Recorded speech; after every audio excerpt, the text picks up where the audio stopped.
The Evening Brothers are proud to present Twinkie Talk.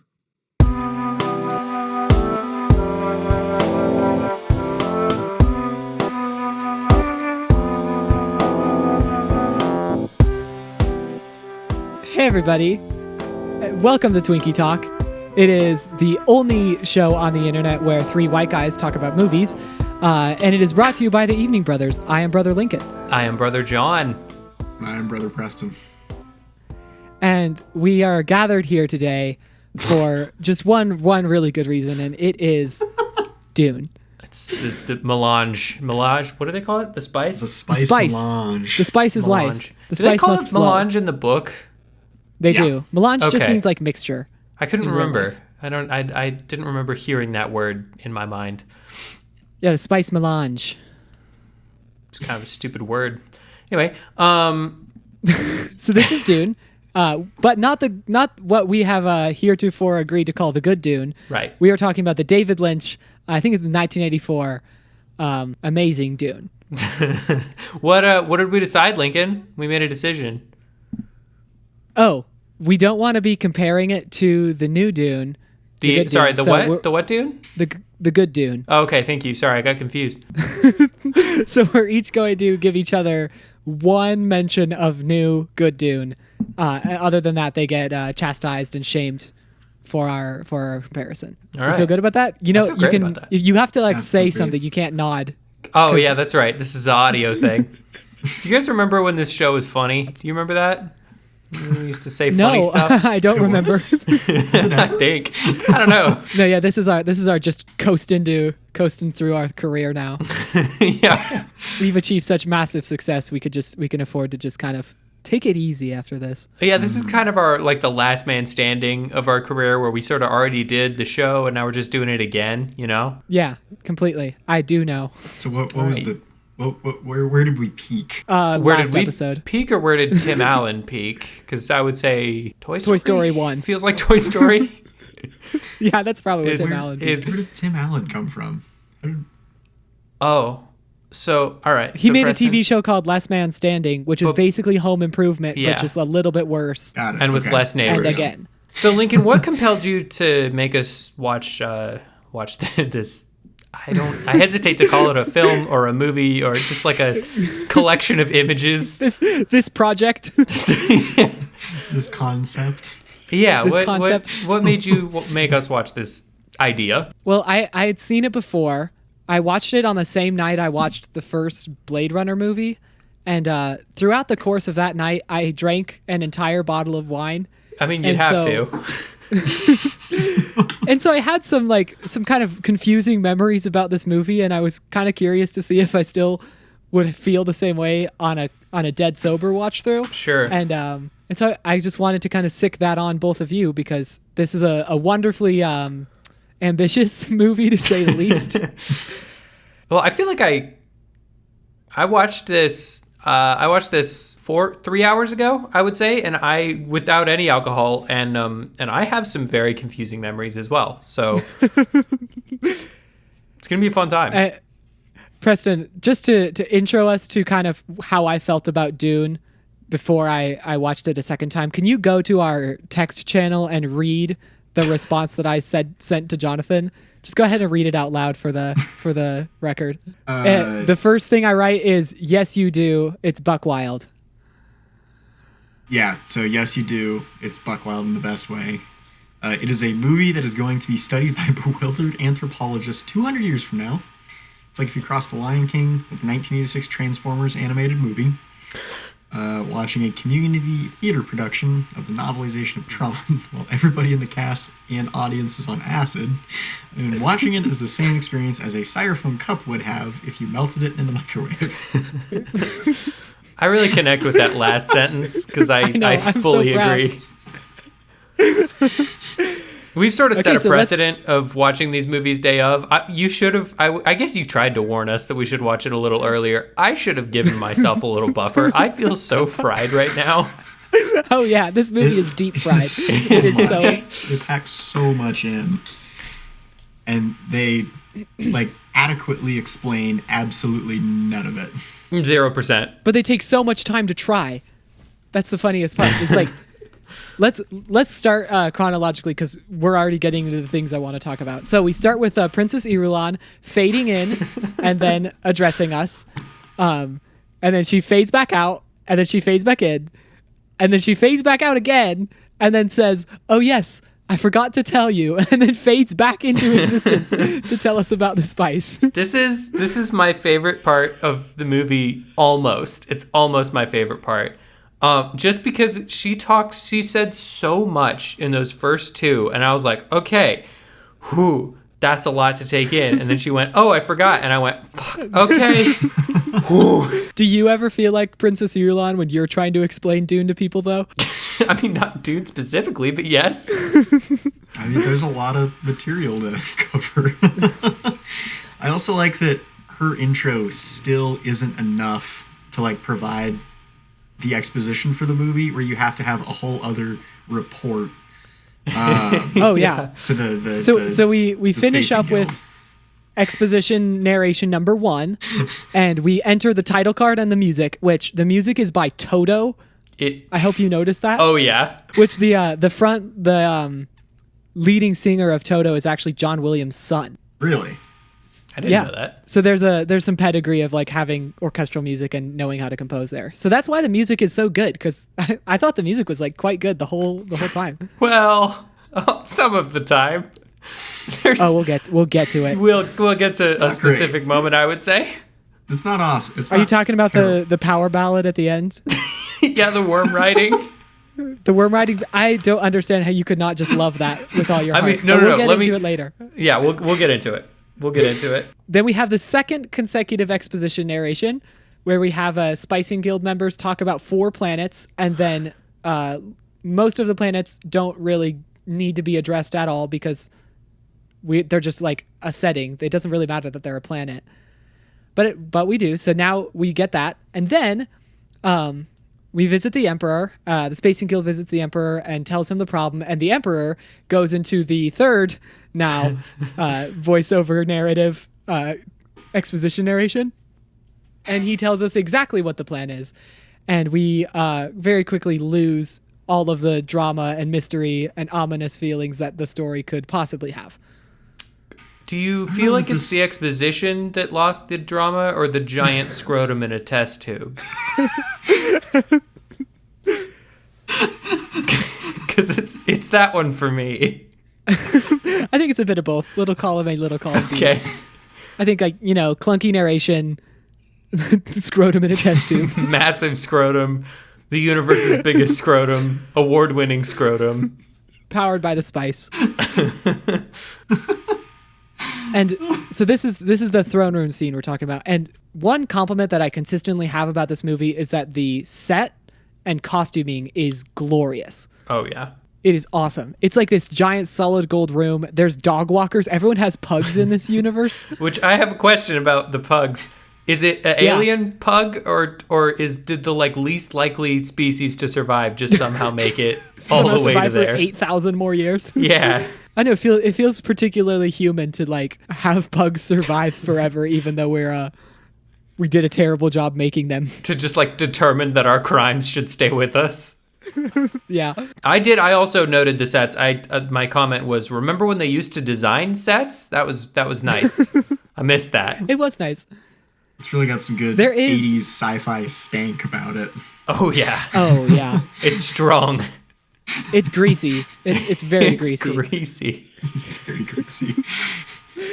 This is the beginning of the styrofoam cup melting in the microwave feeling that. I don't think you fully get there though until you get introduced to the Baron. The Baron certainly doesn't hurt. The Baron and I love how the Emperor just changes his mind literally anytime anybody contradicts him. He says, "I want my truthsayer to stand right next to me," and then the truthsayer goes, "I am your truthsayer," and then the Spicing Guild comes in and goes, "We can't have a truthsayer here," and he goes, "Leave." Well, yeah, like you're the Emperor, bro. Put up even a little bit of a fight, dude.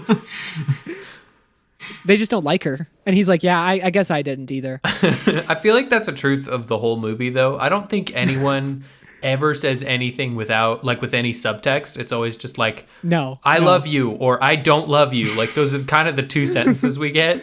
It's a very literal movie, which is weird because the book is all about like hidden meaning and understanding subtle body postures and inflection. And the movie's like, you know what? I don't think we're going to be able to understand that. Which is so funny because, like, David Lynch, he's like, Eraserhead has so much subtext, it's insane. But then it's like he just forgot how to use that muscle. And so he was just like, what if just big fat men flew around? And then they were like, yeah, what else? And he was like, what do you mean, what else? What do you mean, what else? Like, we're supposed to do other stuff? I guess we could put a worm in there. What do you want? Following this scene is the fourth exposition now. And this is Paul Atreides' voiceover, like, in his mind. That was, the Emperor was a fourth exposition. The fifth exposition is Paul Atreides. And then a sixth expositional narrative, which was the computer reading out loud the weather about Dune. Because it wasn't enough. We need more. Because it wasn't enough. And so, yeah, we're introduced to Paul. He's sitting at his desk, and he gets visited by Thufir Hawat, Dr. Yue, and Patrick Stewart as Duncan Idaho. He sure is. I want to hear what were your thoughts, John? You hadn't seen this yet, so what were your immediate thoughts seeing Patrick Stewart in this movie? Okay, so yeah, I had a lot of thoughts. We're within, I would say, 10 minutes of the movie opening, right? Like, yeah, we're pretty close to the beginning still. Yeah, my thought, I wrote just Patrick Stewart exclamation mark. Very excited. How we all feel. My only thought was just like, that is Patrick Stewart, because that was as far as my brain could get in the comprehension of this movie. Like, that was as much as I could possibly muster. Is just like, oh, I know that guy from something. I've seen him in stuff. Something else that happened in space. Some kind of space. I don't know. Is there like a super? I don't know. Yeah. So that was my thought. It was just, and then I like started searching the cast for other people that I know, and turns out it was just Patrick Stewart, which is cool. Everyone else is unrecognizable. And that leads me to so many questions. Like, one, did Patrick Stewart just really want to be in Dune? Two, did he just not get any work? Like, what's the Venn diagram of we can cast Patrick Stewart, but we cannot cast anyone else you know? Well, they needed one celebrity to bring some credibility to the movie. And yeah. They just threw a dart at a list, and Patrick Stewart's name was just happened to be the one that got hit. I mean, that makes sense. That sounds about right. So if they had a bulletin board labeled credibility with a bunch of names on it, and Patrick Stewart's was the name they hit, what was the bulletin board that had Sting's name on it that they managed to hit? Sex appeal. Sex appeal. Rockin' bod. Right, that's as far as they got, Lincoln. So They so said, we have hey, this, who's got this a really great, like, greasy-looking smirk? Boom, Sting, done. Well, you know who else does is Kyle MacLachlan as Paul Atreides. His little smile when he goes, I remember your footsteps. And he's like this little gremlin who's like, tee hee hee. I know who's coming in my room. I love it's that like he's the playing one time this. that he shows any emotion in the entire movie. Oh, absolutely, yeah. It's like, and he's just this delightful little imp. it's like that scene they told him, like, you're supposed to be a child, and then every time after that he was like, nah, I don't want to do that. I guess Lincoln can't see, but nobody can Neither see. can the listeners. No, I can Preston see. looked like he was stoned out of his mind. And he just sort of gets like he just sort of goes with it. Like, Yeah, for a things character happen who's to supposed to him, be, and he's just so passive the entire time. yeah, and he's yeah, supposed yeah. to be like the chosen one to lead Yeah. everyone, and he's like, I guess I could. Okay. Like, he never really goes through like the hero's journey at all. Like, he never really like struggles. No, No. he Like- doesn't. He's just like, oh, well, okay. He just stoically just does everything. And then his dad, who's the exact same age as him, dies, and that's sad, I guess. His dad, who's also like a little gremlin man with the most bizarre accent I've ever heard in my life. Oh, yeah, I forgot about that. I mean, Paul's accent changed quite a bit throughout the movie. Yeah, but it didn't. Paul's accent just kind of like shifted intensity, whereas like Duke Leto's accent shifted latitude. Like we changed like location of the world. Like our coordinates kept changing. But I want to continue on with the movie because I want to mention when Patrick Stewart shouts, "Mood? What does mood have to do with it?" And both of them just remain standing completely still. Like there's no indication that like I am going to start fighting you, because he's like, "Wait, it's this realization of, oh, I guess he really did have to be in the mood." Like, well, Kyle said he wasn't in the mood to act, and Patrick just had to get him with a little something to get the scene going. So that's why they got him. It wasn't for credibility. It was because they couldn't get anyone to do anything, and they were like, "Who's a motivating factor?" Patrick Stewart. Patrick Stewart. You'll act in front of Patrick Stewart, right? He got the X-Men to go do something. I don't know. Let's see if he can do something to our guys.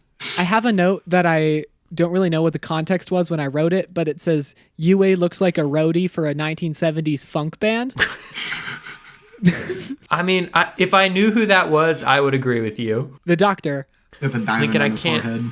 Thank you, Preston. Lincoln, why would you say the Doctor and not he had a diamond on his forehead? Because he's Dr. Yue. That's his whole shtick. Okay. Remember he puts a tooth in Duke Leto's mouth later on? Yeah. The tooth. The tooth. The tooth. Can we talk about their stupid shields that look terrible? Oh, absolutely. I kind of like him. Lincoln, I know you kind of like them. That's why I'm doing this, because you told us like a year and a half ago when the last Dune. No, I'm not counting that. That isn't my reference. When another movie came out. I feel like that's fine, 'cause that's not a direct comparison. Okay, yeah. When Blade Runner 2049 came out. Blade Runner 2049 came out.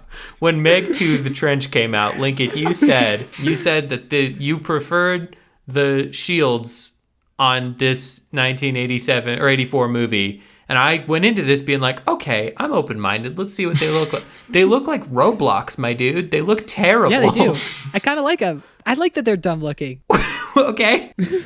I think they're fun. I have no defense to that because they are dumb looking, and I guess if you were into that, great. I agree with every part of the sentence to the last step, which is, yeah, I like them. I have mixed feelings. Yeah. I don't know. The very boxy, like, really fits with the 80s sci-fi stank. It does. Which I think this movie just Preston, exudes. We're going to have a stank counter because I love it when you use the word stank. It's my favorite thing. I feel like a little victory every time you say it. He said, yes, I am definitely the one who taught him that. But the shields, like, I feel like the only time that they really get used is that one scene. Yeah, if they had used it any other time, I think it would have been a more fun effect. Exactly. It would have been incredible if the whole army was just a bunch of big square men. Just walking around like Roblox characters, like floating slightly above the surface of the ground. Yeah, carrying their blocky swords, these like shitty ass gingerbread man army. Oh, that would have been something. Now I'm sad. Yeah, I think they ran out of rotoscoping budget after they edited that scene. They're like, oh shoot, well, this looks really good. Too bad we can't ever use it again. Is there a chance that they did it and they went, this looks really bad, but we don't want to do it again? Yeah, that might have been it as well. I feel like they just put it in there because it's it's like a whole thing in the book. That's explained more. And they're like, oh, we have to have the shields in there. And then there's just... Well, the shield fight scene is like one of the most fun scenes from the book. Oh, yeah, for sure. So it makes sense that they'd want to include it.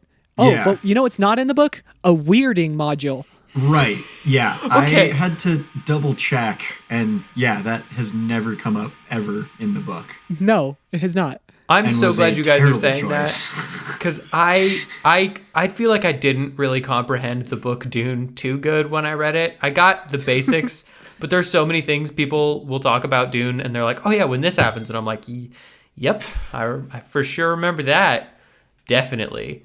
And I was like, when they showed that weird thing, I was like, all right, sure. I could see that being in the book. I don't know. Yeah, it's not in the book. It's not even a little bit in the book. Terrible choice. And because... And also it doesn't make any sense at all. Right. And they make a huge deal that, like, you know, this equipment is the reason that the Emperor is, like, destroying House Atreides. Yeah, because they invented guns again. Right. Guns 2. More guns. Guns 2, the sequel, The Trench. But they don't explain, like, why they matter. Like they could. No, they don't. And they don't really explain what they are either. Like, penetrate shields or something.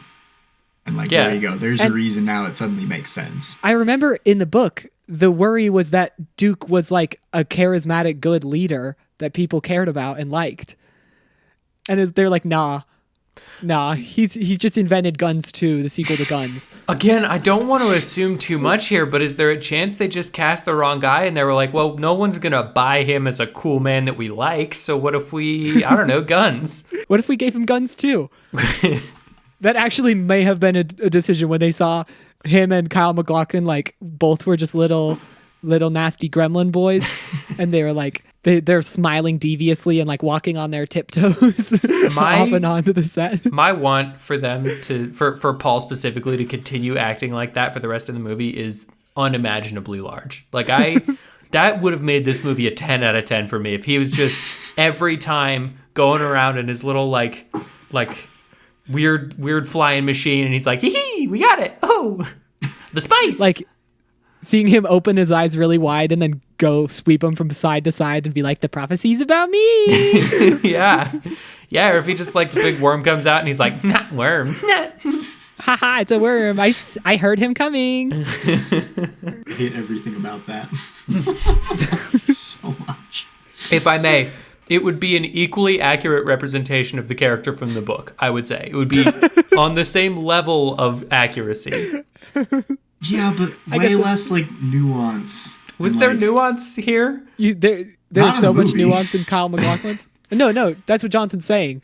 The Oh, portrayal, absolutely, yeah. Yeah. the portrayal right now is the same distance from the book as little gremlin Paul is from the book. I'm not saying that if in a hypothetical world they were to remake this movie, hypothetically this doesn't count, and cast some sort of, I don't know, hypothetical little weasel-looking child. Again, all hypothetical. I'm not saying that I would And want him to act have a like hypothetical French director famous for rebooting sci-fi franchises. Just hypothetically, let's say they did that. I wouldn't want him to act like either of those. All I'm saying is if he had been more impish and weird, it would have been equally true to the book as the original movies already is, and it would have been more fun to watch. All right, I'll give you that one. Yes, I fought for that one. I worked hard for that one. You really did. You Was earned the it. payoff what you were hoping for? Not even a little bit, not even Okay. slightly. It's so disappointing. Okay. So the next thing that happens... This movie is so disjointed. It's really hard to like think about it really chronologically. is. Lincoln, if it helps, you could just say another thing that happens is... Not the next thing. Time is meaningless now. The spice must flow. we have to fold space and time. Another thing that was not in the books. The guild navigators don't fold space and time. They just see it more clearly because Sure. of the spice. So another thing that happens in this movie is Paul has a crazy flashback. He sees Sting. He sees a second moon. He sees what I wrote. Oh, he sees the water droplets. What movie studio uses that water droplet? It's like Oh, Ron there Howard's is studio or something. something. He uses like a droplet falling into a bucket. Well, The DreamWorks intro? DreamWorks kind of starts with that. Yeah. It does. But there's one that's just a water droplet. Nothing else. It's nothing else. So it's just like the start of the DreamWorks thing. Yeah, I'm trying to remember. I think the studio you're thinking of is Drit. It's Lincoln. It's Drit. It's the start. It's the start of DreamWorks. the beginning of DreamWorks. It's the start of DreamWorks. That's not the end. This movie did bad things to me. What else happens, Lincoln? What's other stuff? This little sequence right here with the rain and the flashbacks and the kind of dream theater, weird random art house nonsense that's happening, to me is the strongest movie? part of the movie. Is when it just like leans all the way into the symbolism, all the way into the style. It doesn't care at all about like telling the story. Like those are the moments that I feel like the movie really shines. But like everything good in life, it cannot stay for long. And so another thing that happens is that the Bene Gesserit visit Paul and they subject him to the Gom Jabbar in a little windowless closet room Yeah. with one of the where else worst would you sets in the whole torture movie, somebody? which actually is saying a lot because the movie has a lot of sets, a lot of great sets. Did Do you you have have thoughts anything on to that? add? Oh, okay. Yeah. Is this the box or is this the needle? This is the Gom Jabbar, the box, the animal, the Okay. human. I Nothing thought for the the Gom father, Jabbar nothing. was The The spice Gom must Jabbar is flow. the needle. I thought that was the needle. Yeah. The Mojo bar is the needle. The box is just the box that has pain in it. Oh, Lincoln, it kind of Oh, the pain! Sounds like you just got schooled a little bit, and then you're just trying to sort of pretend like you didn't, but you did, and we all heard it and saw it. The Gamja bar is the test. The Gamja bar is the whole test. It's not, though. It's pretty much definitely the needle, I'm pretty sure. The box. Okay, fine. Gamja bar is the punishment. Okay, continue. So, I feel just like one of the many things that happens in this movie. this is just a thing that happened. I feel so strongly about so much of this movie that the things that are notable are not so much the important plot parts, but the bits where in between where it felt like they were like, we have to get from here to here. Let's just have a Baron flying around a room going like that. That to me is what's good about this movie. So the box is fine, I guess, but it's just a box. It's just a box, and the book said a thing happened in the box, and then that thing happens in the box. But like, I really do like when Paul shouts, "The pain!" I mean, that is quite good. But that's also, I mean, he's doing the same thing all the time. He's like, Arrakis, Dune, desert planet, Arrakis, Dune, desert planet. Desert planet. The spice must flow. Yeah, like there's just so much. If someone told me that if every 15 seconds, if you just paid attention to every 15 seconds for, let's say, like 3 frames, that it left a message that was like, the devil is real, all shall pay, I would believe you, because this movie's weird enough that it seems like they were trying to do something that nobody else knew about. They kind of are. I think one of the most frustrating things about this movie is that it feels at the same time rushed as like mind-numbingly boring. Yeah. Well, I think the problem is that the first hour and a half, I would say, are just like, okay, oh, what do I have to say? That's a cool set. Okay, and then they went here, and then they went here, and then the last like 40 minutes of the movie are just like, oh, and then the story actually happened.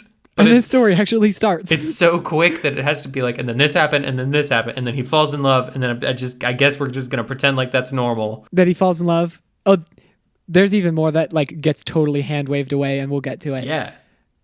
What did you guys think about the narrate? Everybody has an inner monologue that you can hear all the time, because I kind of thought it was a good way of representing how the books are, because in the books, every character is always like, you're the omniscient narrator, so you get to read every character's thoughts, and I thought this was actually a pretty effective way to translate that. I mean, it made me brutally aware of what like a Dune anime would look like.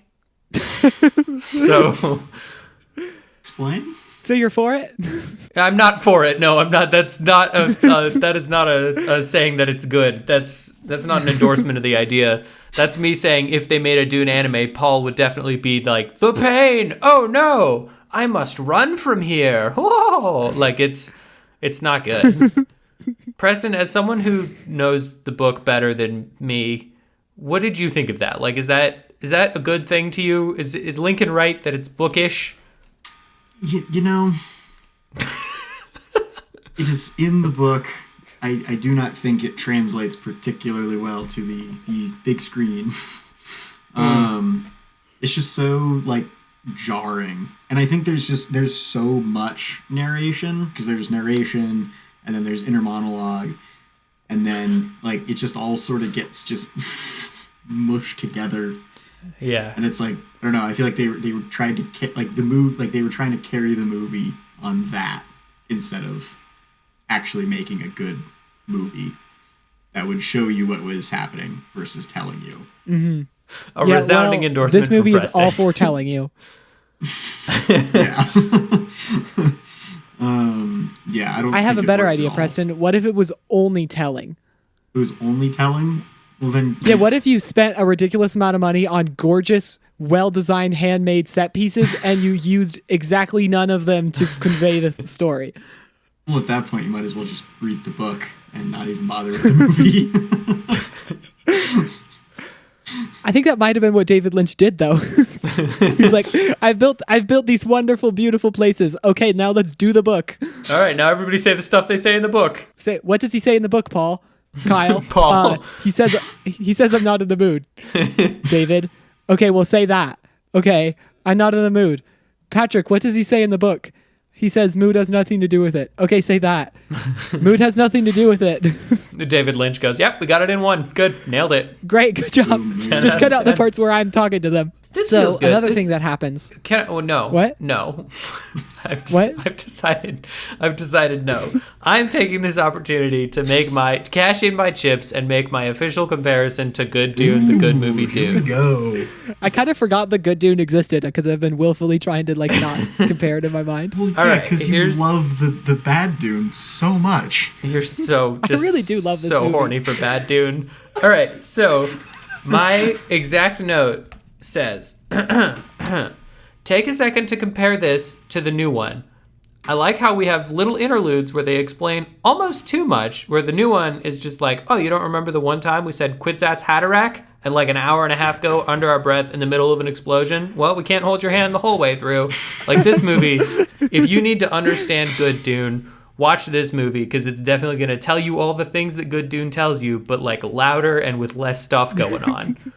This movie is like an annotated version of the Good Dune. Yeah, it's like the life application study Dune. It's perfect. John, I literally I'm going to scroll up because I feel so good about what you just said. It says, I'm trying to find it. Watching these Emperor scenes is like watching behind the scenes of the Bible. Oh, it really is. Oh, that's great. Yeah. Yeah, like if you're having a hard time understanding The Chosen, just check out like a kid's Bible, and then that'll make sense to you, and then you can go watch The Chosen again, and you'll be like, oh, this is pretty good. Another thing that happens is a scene I really want to talk about, which is the entrance of Baron and the entrance of the best character, Fade Rautha. Yes. Yeah, for sure. There's really not a lot. There's more exposition. The Baron's told about the spice and about how it must flow, and then and he has just a gross, terrible face filled with pus and pores and oh yeah, his scars. It's so poppable, his face. It's like It is the worst and yet the best way to describe it. it's true though. Like everything in me wants to just reach into the screen and just Dr. Pimple Popper it. We won't. Just scrape from top to bottom and just clean house. Clean slate. Grow new skin. Start over. You're a new man. You're fresh. You were born again. The spice must flow. I actually really do like Sting as Fade Rautha, and I like that none of us know what Sting looks like. Like, that's not just like a common face that we all know. And so when it shows his entrance and you hear the electric guitar swell and strike as he steps into the frame, you're just like, I am sure this is someone important. And if you didn't know it was Sting, you would have no like reason to believe that it was Sting. Yeah. It would be like if you hadn't seen any other Spider-Man movies and then you watch No Way Home and Andrew Garfield comes on and you're like, that's that guy, I guess, because everybody stopped talking for 20 seconds. No, it's a great entrance. I mean, The like leader of the police. I'll be watching you, the man himself, Sting. And I do like that I don't have anything more to say. Sting's character does absolutely nothing in this movie besides make really cool entrances and then like one fight at the end. You know what though? I think that preserves more of what's interesting about Fade in the book than any other character's choices, any other actor's choices. Also, if we're being honest with ourselves, isn't that kind of what we all want from life? Is just to walk into rooms, have everybody be like, nice, cool abs, and then just fight one guy eventually. Fight one guy eventually and die a terrible, tragic, shameful death. Yeah. Yeah, and go out dying doing what we love, living in misery and shame. Yeah, you're right. The Baron can fly. They send him a young man to like eat, I think. I had some questions about that. What were we supposed to believe about what he was doing? Is it yeah, like is he a vampire? Is he drinking his blood? Does that kid have that weird They were goo? insinuating. Is he just He like was like, sexually eating into it? What's going on here? I think really there's no wrong answer. I think there are some wrong answers. I disagree, Preston. I think there are some wrong answers to what is this terrible, gross Baron doing with this young man. I would say like raising him as his own would be a good wrong answer. Yeah, because there's a fair amount of like face fondling, and then he like rips out his like weird like Matrix plug. Yeah, which I don't know what that is. Is it like connected to your blood? Like it's all your blood comes out of there? It seems like it. It seems like that's his Capri Sun pouch open hole. Hate that. That's his little bug everything box about that you squish the bug and drink it out of the so juice much. box. Yeah, like I don't know. That would have been something that I would have liked Lady Jor-El to tell me about at the beginning. That would have been nice if she came back as a third time and fourth time and was like, oh, also, hold on. Before we get this thing started, you're going to see a guy get a plug ripped out of his body. Here's what that is. Here's what that is. David Lynch saw some really cool concept art, and he went with it, and no one ever asked him what it was or why he chose to do it. David Lynch was taking a bath, and then he just, in a mad cocaine binge, wrote down, what if boy had plug?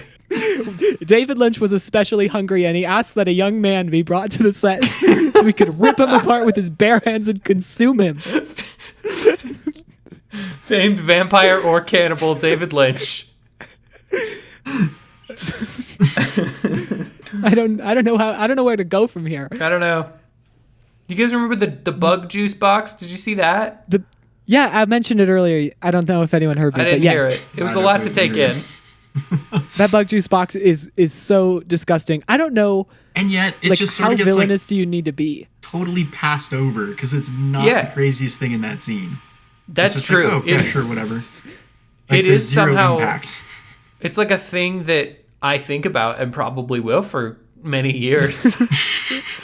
Not even in a disgusted way. Just like, is it disposable? Does he have to open it up and get new bugs? Like, it seems wasteful to just throw that whole apparatus away. It's to like French me, press. You just use it and then you empty it out. it's and like refill it. French press. How much juice is in a bug that would necessitate like a dedicated juice extraction procedure? I mean, I guess 2 sips worth. It looked like. Yeah, it's very little. Also, it looked like it was designed to be 2 sips worth of bug. Yeah, there wasn't a lot of room for extra bug sip juice. No. Maybe if you like put pop that open, multiple bugs does in he there. like, you could probably put a couple in there, but if you like pull the thing to the top, does it become a cool vape? Like what happened? It's a cool vape that vapes the blood of innocent children. Right, you can pull their plug. Is everyone And then hook born up your with a vape, plug? it clicks in like USB. This is where this scene is where all of my questions started. Is everyone born with a plug in this universe? No, because they mentioned that they installed it onto Thufir later. Is that the same thing? Yeah. Why didn't I think so. Why didn't he suck that guy's plug? That doesn't sound good. Why didn't he drain that? Boy, that doesn't sound good either. Why didn't he You just keep on digging there, bud. use the plug? Why did he open up that man? Yes. Why didn't he deflower that man? I think because he wanted his mentat knowledge. Oh, okay. But again, that never comes up. Great. It comes up a lot in the book, but not in the movie. The Guild Navigator sequence is kind of the next big thing chronologically. Is that? That's where we are now. Yes, Preston, I'm so sorry to disappoint you. Did you think we had more or less left to talk about? I feel like we'd maybe hit like the middle of the movie by this point. No. No, we're still like in the 35 first, minutes in. 20 minutes, Boys, maybe? this might be a double episode, my guys. No, it's not. It is not can't going to be. It can't be. Maybe. We haven't even been talking for an hour yet. It's going to be the exact same pace as the movie, where the first bit, you're like, oh man, are they going to get to it? And then the last half an hour of this podcast is going to be tremendous. It's going to be mad dash to the top. Yeah. That'll be in the show notes. Hey, just skip the first like hour and a half. Listen to the last 20 minutes. You'll get all the good stuff.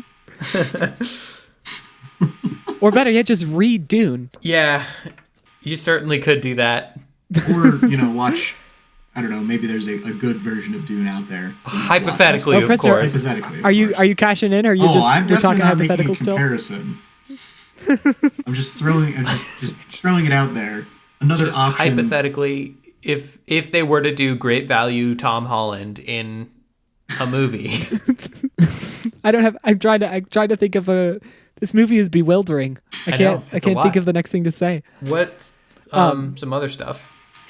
Some other stuff that happens. I'll say every time it goes to the like art house, dream theater, psychedelic parts, I'm way more on board with it. Good stuff. Well, that's what really Like what all the into like in the purely movie. visual elements are way stronger. I feel like that and the monster effects, the creature effects, The creature effects are good too. rock solid.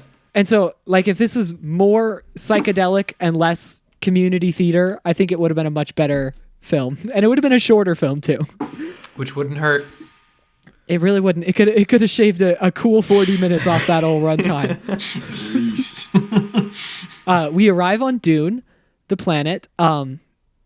Just like normal, the city is amazing looking. Rotoscope work is very good for the time. Set design is next level. I actually really like the still suits design. Yeah, it's I like, pretty cool. They're kind of interesting and different in their own way, and it like totally reads how kind of you can imagine it from the book. Oh, this is another thing I really like about Dune the book, which I think this movie, I'm going to cash in. Oh, he's cashing in. I'm cashing in. Here we go. One thing that the book emphasizes a lot is that there was some sort of, they call it the Butlerian Jihad, and it was this like revolution against digital computing and like artificial intelligence. And so the book makes it really clear that everything that we would like probably have like a digital chip to do is made by dedicated analog circuitry that can't, have intelligence. And I think this movie does a really good job of really like fleshing out this idea of it's all like vacuum tubes and like old analog switches and pipes and dials. And I really like this kind of like, it's like a pre-steampunk almost, this feeling of like all analog technology, but being used by really advanced humans to create complicated machinery. So you've chosen to cash your chips in and talk about old good Dune and not new good Dune. Oh, I forgot to actually compare it. I don't think good Dune does as much to you know what? Actually, I'm gonna cut out the part where I said cash in, and I'm just gonna keep the part where I said this because I realized that there was no reason to compare this Oh, so to the new Dune. you've chosen to retract your cash in. Yeah, I gotta be honest, because I didn't really use I it. feel like most you're of not the allowed to do time- that. They don't let you do that, but it's okay because you're just living your best life. Well, I mean, and he's got final control over the edit anyways. That's true. There's nothing we can It do. doesn't matter what we say. No, it doesn't matter what we say. The podcast. It really doesn't. Should have called this podcast. It doesn't matter what we say. We can subtitle it whenever we want. Twinkie Talk, brought to you by the Evening Brothers, : it doesn't matter what we say. And then a The second spice must flow. : the trench. The trench. And then what did Preston say last week? It's so much worse than I remember, but so much funnier. Yeah. We enter a thopter, and it looks like a VIP lounge from a strip club made in the 70s. Sure It's does. so terrible. That is like the It's one, like a little square on the inside. That is the one thing, like the one time I think they dropped the ball with like the set design. 100%. It's horrible. It's just this dumb little looking. It's so Yeah. bad. The inside, the outside, just terrible. It's sexy Terrible. as fuck, but terrible. Yeah, it's moody. Like I'd love a well lit, moody evening in there. Lincoln. Dare I say but- it's vibey. It is vibey. Having a room like that to like listen to funk albums would be excellent. You absolutely would have a room that looks like that. I know. I'm kind of surprised you don't already have a room that looks like that. I'm really sad that I don't already. I wrote that Duke Leto did not hit her. And I think it's because his voice reminds me of Tommy Wiseau. That's kind of what it is. I couldn't put my finger on it, but this is kind of the room. It is a little the room. The acting is about on par with the room. So we get to the scene that is also really pivotal in the book, and really pivotal would be really pivotal if you were making a hypothetical Dune with a guy from Moon Knight in it. And so we see a worm attacks a mining vessel, and they race down and rescue everybody. Like this whole movie, this scene is shot with no sauce and basically no drama at all. No. It's just some people walking onto a it might as well be like a TSA line. One line I wanted to call attention to was a worker brushes past Paul, and Paul like sniffs, and he gets a whiff of the spice, and he goes, "Pure, unrefined spice." Pure and unrefined are literally opposites. It's not a mix of refined and unrefined, Lincoln. Maybe No. Unrefined. No, he said pure and unrefined. Something can't be pure and unrefined. That doesn't make any sense. I'm not going to debate that with you. It's not worth it. the sandworms are very good. We like the sandworms. Sandworms do look I good. like sandworms. I mean, they're like ridiculous, but in the good way that I think hits that sweet spot that I'm looking for. Yeah. Yeah. I like their little trifold heads. I think those look actually. Oh, no, I'm not going to cash in yet. I really like the trifold Lincoln, heads. It was so close. Oh, you are on Right up thin to that line. ice. Right there. I like the hunter. So the hunter seeker scene is what happens next, where Paul's laying in his bed and what looks like a tiny shrunken Flash Gordon spaceship enters onto his room, and there's one shot of it roving across the top of the bed, and you see its shadow kind of dip and rise as it goes over the folds, and that is like the single most interesting shot in the whole movie. It's really sad. It's like it actually feels like using visual language to kind of tell a story. I think this is about the time that I wrote that we're now like an hour and 10 minutes into this 2 hour and 4 minute movie, and I'm gonna have a panic attack because I know that there aren't two parts, and this is like not at all close to half. You know that the rest of it has to happen. Yeah, when you realize that the pacing is just like on par with if you were making it a 2-part movie, and you're like, what's gonna happen? Yeah, like I checked this. If you were to hypothetically make a new kind of Dune, an adaptation of this, hypothetically with Stuart Little as your lead, this would be about 10 minutes ahead of the other one. Like, max 10 minutes ahead. Wow, that's amazing. It's horrible. So next, the attack happens. It happens apropos of almost nothing. Preston has decided to just begin reading the book Dune. He's going to have a better time. He just picked up Frank Herbert's Dune. I'm curious. He's out. What are you checking? We're not going to hear from him again. He just reads Dune for the rest of the podcast. Reads Dune. So I'm curious. He really is just reading it now. I wasn't aware that was an option. I know. I'm curious. I'm very curious to compare the pacing of the book versus this movie. I promise I'm not just gonna like. I'm willing to bet that the pacing is very similar. It probably is. Because the book is not the most expedient storytelling. It's not. No, it's not also very well pretty paced at all. slow. And it also just slamma jams so much content into the like final the book. last it's like Paul lived his whole life and the whole story happened. Yeah. Yeah, it's like, what if we talked about all the intricacies of what it would be like to live on this desert planet, and then he got like 600 pages in and he went, fuck. And then there's a story. He wins. Well, So they get attacked. All the weirding modules get destroyed, and it's like, oh no! Without the weirding modules, we wouldn't be able to use them. without our guns, we won't be able to shoot guns. We won't be able to shoot our guns without our special guns. And then one of the best scenes in the whole movie happens when Gurney, Patrick Stewart, shouts. I think he says "for the Duke," and he runs into battle. But the best thing about it is he's holding the pug while this happens. Oh, it's my favorite. It's like, why'd you take the pug into battle? But I mean, I guess I commend him. There was a brief moment in my viewing of this film where I saw him and then I saw the pug, and I just for a single fleeting second I thought, is this the best movie that's ever been made? Like it was. Yes. That was such a high for me that for just a second I was like, this might be the best thing I've ever seen. I love. So they kidnap Paul and Jessica, and they're both like sedated and they've got handcuffs on and they're on the floor. And then the Baron comes in and goes, "I'd like to spit once on your head."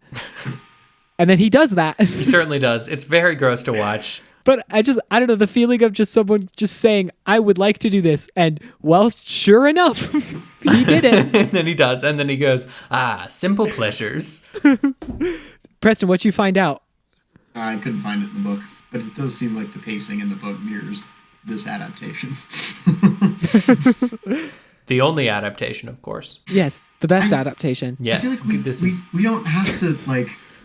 No, well, you know, at this point, wait, Preston, we are too deep in the paint. Yeah, we're committed to the bit at this point. You can't start questioning that now. To cash in is to like accept a strange alternate universe where a better version of this movie did get made. Yeah. Okay. Which of course Lincoln has not done yet. He certainly hasn't even. I have not, and I plan started. on using it later. One note that I have that I think you will relate to. I wrote this right around when they crash the ship into the desert after they fight off the Harkonnens on their little thopter. The little rapist I guys? just write, yeah, the little rapist guys. I just wrote, I don't like when Paul talks out loud in this movie. I agree. Yeah, I just don't like it. I can confirm. Or when he thinks, or when he's on screen. The music in this scene is very good. The sad music about his father dying is very good music. It almost makes you feel something. It really does almost make me feel something. It's right there. In the book, they have to hike across the desert.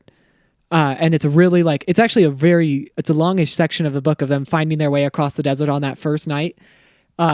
In the movie, this hike takes a cool 45 seconds. Yeah, it's like they look and they go, "Oh, that rock right next to us. We should go to it." And there's also when Paul zero goes, suspense to it. And Yeah. Zero none at all. interesting caring about the scene. Nothing. No. Do you guys feel like this was a factor of them they just couldn't be bothered to film in a desert? So they really didn't want to, did they? It feels like they really were just so averse to it. They're like, no, we'll just blue screen everything. And it seems like, aren't you worried that might make it feel like they're never actually part of the planet that this movie is freaking named after? And then they go, no, it's going to be fine. They're like, it's going to be great. I made a Eraserhead. Get off my back about it. Let's go. I made a Eraserhead. Get off my ass, dude. The spice must flow. Spice has got to flow, my dude. David, you keep saying that we don't know what it means. Then you don't get it. The spice must flow. The more you say it, the more sense it has to make, right? Is it? I mean, I've said it so many times that it makes complete sense to me now. I was going to say, it's starting to make sense to me, and I'm not sure what that says. It's the same thing with, what's this other thing that, John, you were all worked up over? Arrakis Dune, Desert Planet? Oh, yeah. I was going to say, I get worked up a lot. There's very Desert Planet. There's very little filmed in the desert. So they just figured, the more that we say that, the more they'll remember, this is on a desert planet. Yeah, they're like, it's a desert movie. They definitely said desert a lot. But this movie is humid. It's humid as fuck. Yeah. This movie's got some moisture in the air. That's a wet-ass movie, as far as I'm concerned. They meet the Fremen. Paul and Jessica meet the Fremen, who are revealed in actually kind of a cool reveal when the lightning strikes and you see all of them at the same time. Yeah, pretty solid. I was like, David Lynch, he's a tricky one. He decided to show up to set that day. He decided to make a movie. You never know what he's going to do next. Sometimes he's going to make a movie, and sometimes he's going to, Arrakis Dune Desert Planet us into oblivion. They reach an agreement very, very, very quickly with the Fremen.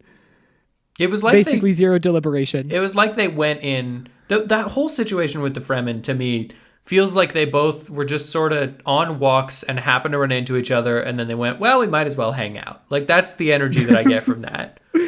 It's like meeting a friend that you hadn't expected to see, but you really were glad that you ran into him. Yeah, and then you're like, do you want to get coffee? Sure, wehy not? Let's since we're both here, we might as well take out our peoples and destroy the Harkonnens. Yeah. Yeah, we might as well take on the whole universe. We'll see. I have a gift card. Okay.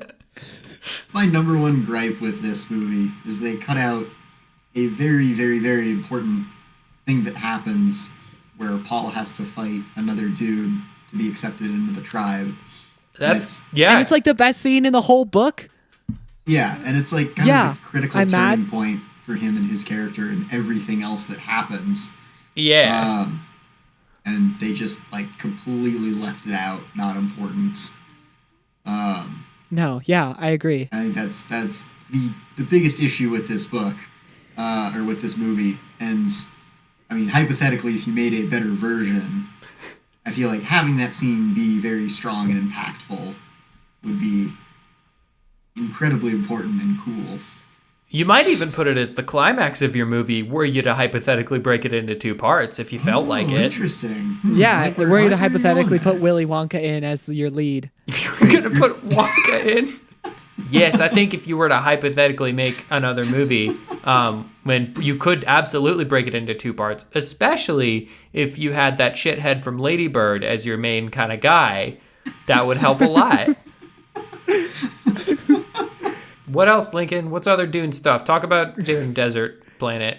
Talk about Dune Desert Planet. The spice must flow. The Baron. We have a scene with the Baron telling his other nephew. What's his other nephew's name? Raban. Rava. The beast Raban. Raban. That's what it is.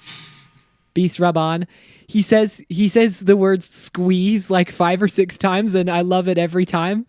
Once again, something that they never fully explain in the movie. Why there's 2 nephews. No, he why goes, I either want of you to them important. squeeze Arrakis and squeeze. Which, again, Raban shows up like twice after that. Yeah, and in not important moments, if I remember right. Yeah. During this whole time, the Baron is circling in a mad dash around a column of water. Yeah. And he's doing a little fly motion. And we don't know what the motion is for, and we don't know what's happening, and we don't know why there's a guy with a remote control pointed at the column of water. And yet, the water parts, and Sting himself steps out wearing a metal eagle Speedo. It's no beautiful. words. He would have made a great Namor if they were to ever make a Fantastic Four movie. Right around that time. It would have been perfect. I wrote, my note says, I hope this doesn't awaken anything in me.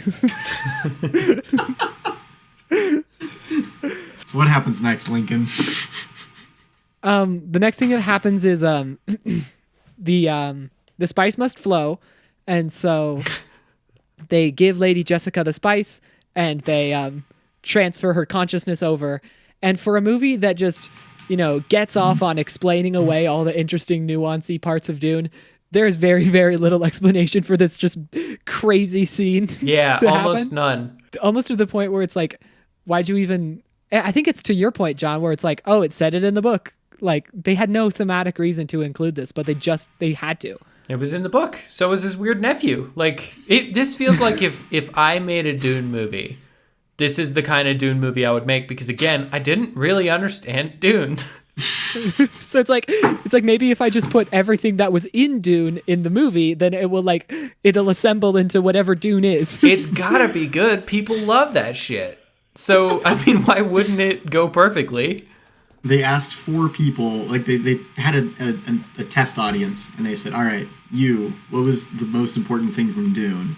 And they just asked everybody, and that's what they decided to put in. And the script was their answers verbatim. Can you imagine being a test audience for this movie? Because they would have to come to you and be like, "What'd you think?" And you'd have to be like, "I don't remember at all. Like, I don't know what I just saw." I don't think there was a test audience, and that was one of the issues.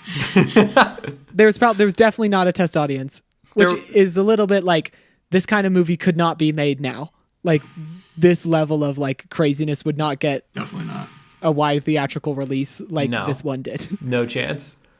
And part of the reason that wouldn't happen is because this one beefed it so hard in the box office. It did. Just a quick check-in. Do you think if they had made a Dune in like the early 2000s, Bill Murray would have been a good Baron? Yeah. Preston is nodding. He's nodding with like a huh. Because here's the thing, yeah, right? I think so. There's 2 ways you go from this movie. You either make a better version and really make it like very serious and like, very dramatic and like lean into the mythology, or you just really go off the rails and lean into the acid trippiness. And Bill Murray, I feel like, would really fit that direction well. If I can if I can offer a counterpoint to that, I welcome counterpoints. I watched a movie today called Seed of Chucky, and it opened with sperm, little animated CGI sperm from a killer doll impregnating someone. That was the opening shot of that movie. And it wasn't the craziest movie I watched today. So I don't know how much further off the rails you can go, legally speaking, for this movie. I don't hate the idea of Bill Murray. I think if you got more of a Lost in Translation Bill Murray and less of a Ghostbusters Bill Murray, that would be the kind of thing you'd want to go for. Yeah, I agree. Like a Bill Murray who's like really in his element, but taking the role seriously. Yeah. Now, if you got Jim Carrey, that would be Jim Carrey is fake. Okay, hang on. That's actually who I had in my head for my second option. Craziness. Jim Carrey? Yeah. I know you said Bill Murray. As the Baron? Jim Carrey, yeah, in my head for some reason. That would be fun. Absolutely. The spice must flow. unhinged Baron. The spice must flow, because if it doesn't flow, he would actually be able to sell the fact that the Baron could fly. Right, and that's what I'm saying. Like, Yeah, he really leaned that's into true. the craziness more. Chani and Paul are now in love. Paul is in command of the Fremen, and now he's got to catch a worm, guys. This is the home stretch. We got to just run now, just Yeah. like the movie, just like the book. How do there's we know two that kids they're in that love, are always Lincoln? in the scene. How do we know they're in love? Because Irulan said Yep. Paul caught a worm. He caught a worm by lightly jogging next to it. Yeah. Once again, Preston, a you're- scene that should be so cool and is so terrible and has zero drama, interest, intrigue. There's Absolutely nothing. Preston, you are a climber. How's his grip? How's his worm riding grip? Yeah, how would you do it? As our expert. And also, did they buy their ropes from just like Home Depot? That's like, a why good- are they all like orange and black striped ropes? Can you get Is like that just worm like hooks? the cheapest one? Too at a Home Depot? I don't know about the hooks, but yeah, you can absolutely get that exact rope from Home Depot with like the stripes Perfect. and everything. And That's just like the first rope someone could find, and they were like, "Yeah, that's good." that's a rope. It is orange. Sand is kind of orange when you think about There it. you go. Let's go. So the Okay, grip. let's keep going. No, he's We our gotta- professional Lincoln. How was the grip? I mean, he didn't fall off, so presumably it was pretty good. Fantastic. Remember last time we asked Preston about the grip, and he answered in these kind of same practical terms, Can and I- we realized it wasn't as funny to ask Preston about grip. Because Honestly, Lincoln, if we're pulling the veil back a little bit, that's the reason I keep asking him, is because he's always completely blindsided by it, and I think that's funny. Oh, well, in that case, okay, not to spoil it, but you guys are going to love the movie I have picked out. Oh, yeah, so I can't wait. Okay. It's 127 hours. We're going to be very sad. It is not. it'd be very sad. Kind of grossed out. We have another exposition scene from the Emperor when he's ordered around by yet another group of people. Because why wouldn't we? It's the third act. Why wouldn't we? It's the third act. The Emperor's got to do something. Chani with her hair down is a yes from me, boys. I really hate this version of Aaliyah. She's the worst. Horrible. Terrible. But also just say, we're talking about villains.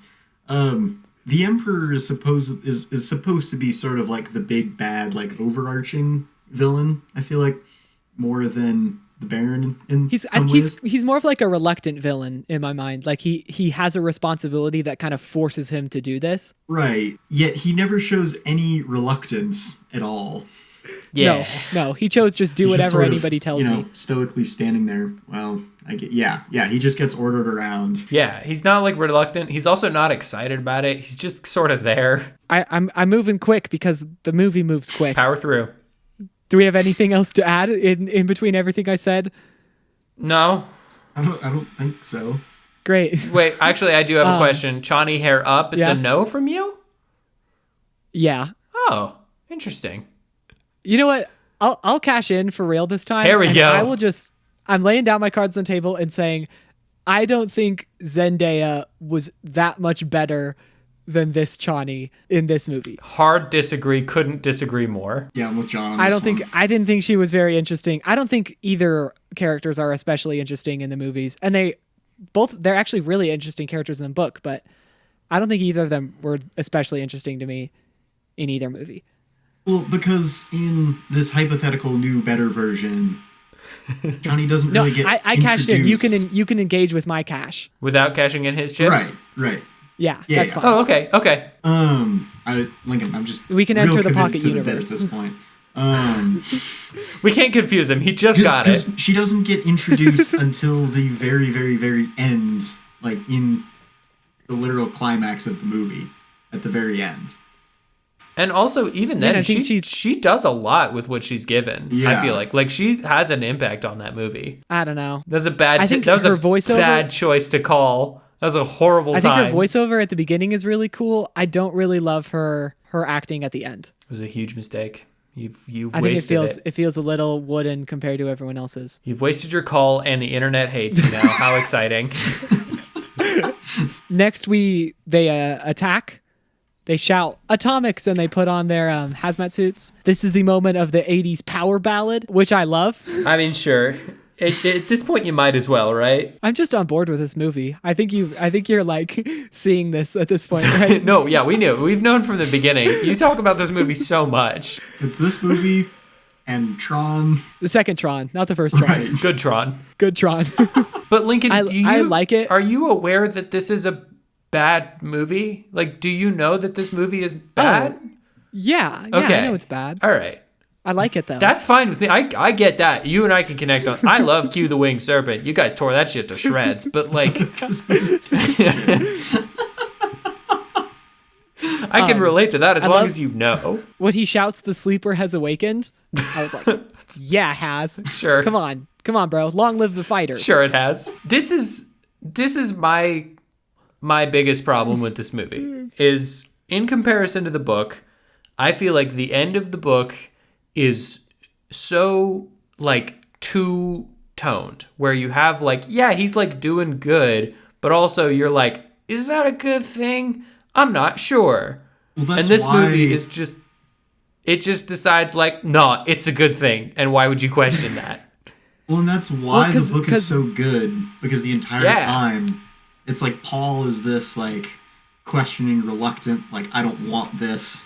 And I think I'm going to cash in right now. That is the Here it number is. one thing that the new Dune does so much better, is leaning into the moral ambiguity, and that, like, you know, these things are happening kind of to Paul, but he doesn't want them to, and is like really confused about it, versus this movie, he just sort of, all right, well, I guess I'm just like the savior of the universe or something. Like, no big deal. Well, you know? It's very clear that they designed this movie to be completely self-contained, and they weren't okay with any loose ends happening. Yeah, which is bad. Don't Yeah. adapt Dune if you want that to happen. And like they never even mention the jihad. They never mention the war in Paul's name. Yeah. Not even a little bit. Don't They worry just- about it, he because- wins and they go, Nobody mentioned that Right. in the test screening, so that's not the important thing we have to mention.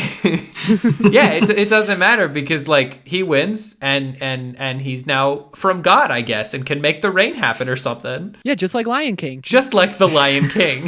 Is that where you're... When Okay, the- when we'll the- come back to that comparison for sure. No, well, let's just address it right Well, this no, second. I'm not done yet. Yeah, I'm not the done yet. the exiled king Preston's- returns home and then beats the bad guy, and then rain happens again, and now this barren land shall harbor life once more. Right. You That's you the ending miss, of Lion you King. miss the rains down in Africa. Yeah, awesome. Thank you so much for that comparison, Lincoln. I didn't even think about that. That's Preston, quite thank good, you so much. Preston. Lincoln, you're blowing over his joke. That's a good one. That was so good. I won't lie, That I was about to blow I wasn't over my blowing own over his joke and go back to what I wanted to talk about, but Okay, what did you want to talk about? it's just like the biggest, most interesting theme of the entire like book is just like the moral ambiguity and the questioning and like the sense of duty and right. And it's like that's like the strength of the book, and that For just sure. totally gets.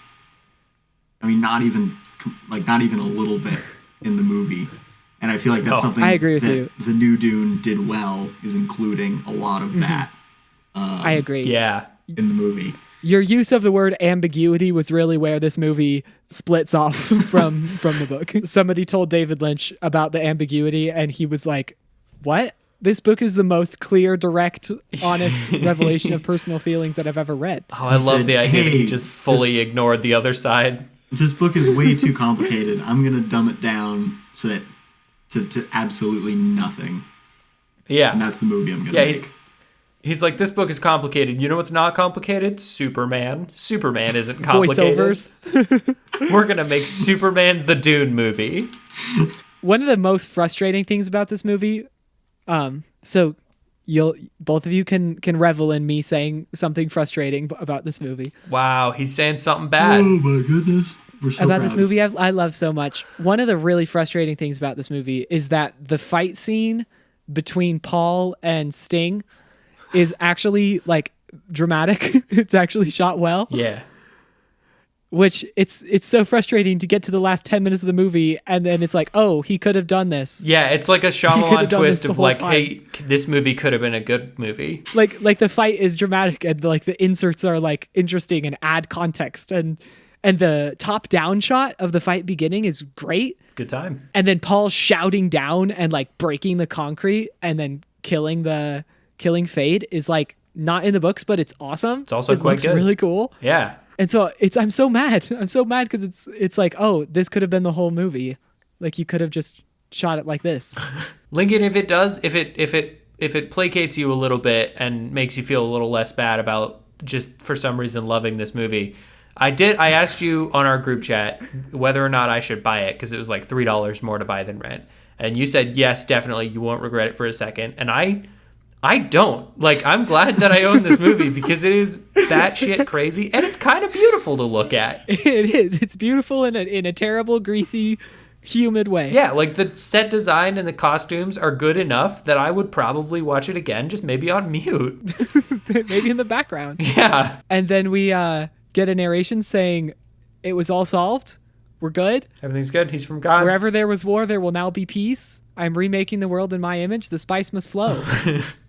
Let's be done here, boys. And then we do this little like sitcom roundup where we crossfade everybody's portrait. We sure do. As the credits roll. That was nice. And it's kind of beautiful. It's like a greatest hits for the movie you just watched. Yeah. Like, hey, do you want a little yearbook? You want a little yearbook to remind you of all the great moments you just had with these wonderful characters?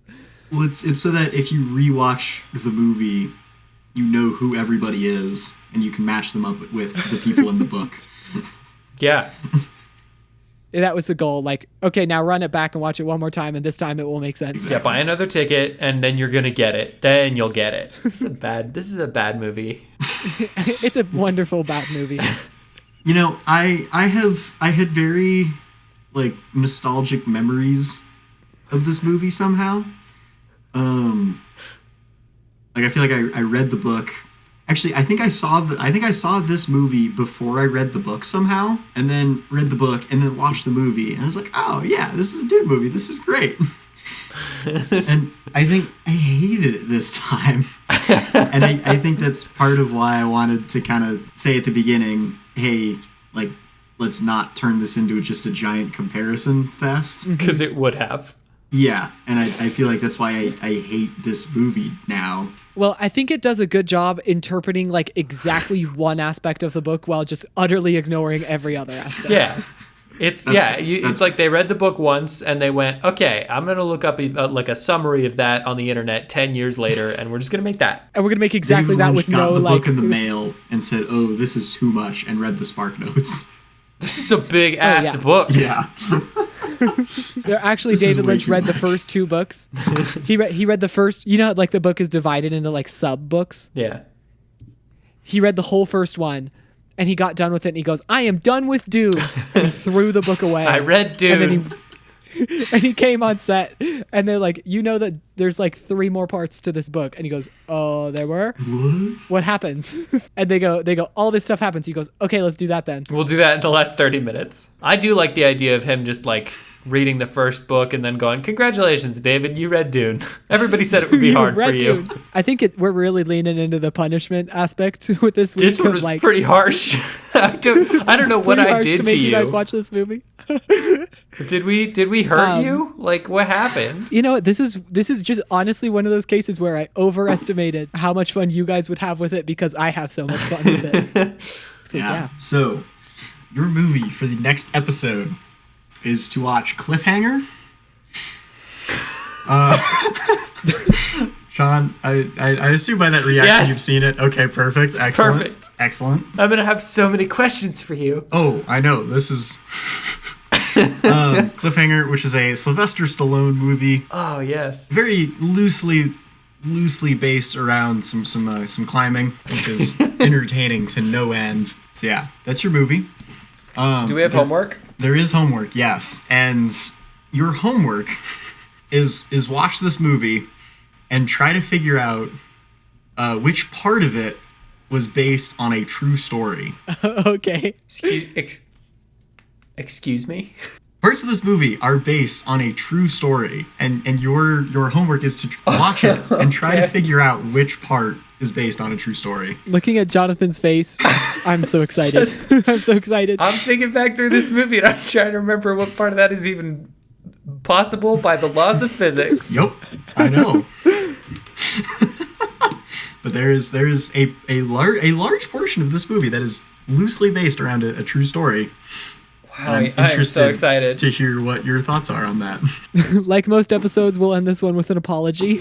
I'm so sorry, John and Preston, that I forced you to watch this movie. And listener, we are so sorry that we forced you to kind of listen through it with us. You know, but in a way, we've all grown closer, haven't we? We all have grown. I mean, I've grown a little more distant now that I know how much you guys hate Dune. Yeah, I feel like, yeah, no, that's fair. Thank you for listening to Twinkie Talk. I have been Brother Lincoln. I have been Brother Jon. I've been Brother Preston. I'm so sorry.